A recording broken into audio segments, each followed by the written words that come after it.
আপনি চিন্তা করেন, রামিসার বাবা বলতেছে আমি বিচার পাবো না। কয় বছরের সন্তান সে ধর্ষণ হয়েছে। শাহ আলী মাজারে কারা মপ করেছে? সরকারের কাছে কোনো প্রশ্নগুলোর আমরা এই পর্যন্ত কোনো সমাধান পাই নাই। এই জন্য আমি মনে করি যে তারেক রহমান মাছ কাট বাদ দিয়ে তারেক রহমান নিজে হলো স্বরাষ্ট্র মন্ত্রণালয়ে ডিল করা প্রয়োজন। যেখানে সরকার হানিমুনে আছে, আর হানিমুনে কেউ যদি ডিস্টার্ব করে তখন তো সরকার একটু বেশি রাগান্বিত হয় যে কোনো হানিমুন পিরিয়ডে, যে হানিমুনে আসছি, এত সুন্দর একটা অবস্থানে আছি, তোমরা কেন উকি ঝুঁকি দিচ্ছ, মানে আমাদেরকে একটু ডিস্টার্ব করতেছো। তো সরকার যে হানিমুনে যাচ্ছে, সে হানিমুন পিরিয়ডে তো হলো আমাদের বাংলাদেশ তো নষ্ট হয়ে যাচ্ছে। গিয়ে দেখেছি যে যারা বিজেপি তারা যে টহল দিবে তাদের সে রাস্তা নাই, এবং তাদের বেতন কাঠামো খুবই কম। তাদের অস্ত্র শস্ত্রগুলা আধুনিক না, আধুনিকায়ন করা হয় নাই।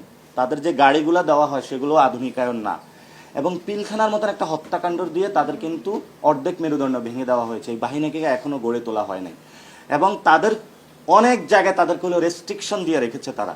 তাহলে আমরা বিজেপিকে যদি শক্তিশালী করতে পারি, এবং এটা স্বরাষ্ট্র মন্ত্রণালয় থেকে কোনো ধরনের উদ্যোগ নেওয়া হচ্ছে না, কারণ উনি যদি উদ্যোগ নেয় তাহলে তো ওনার কক্সবাজার আর ইয়াবা ডুববে না, ডুববে ইয়াবা ডুববে না।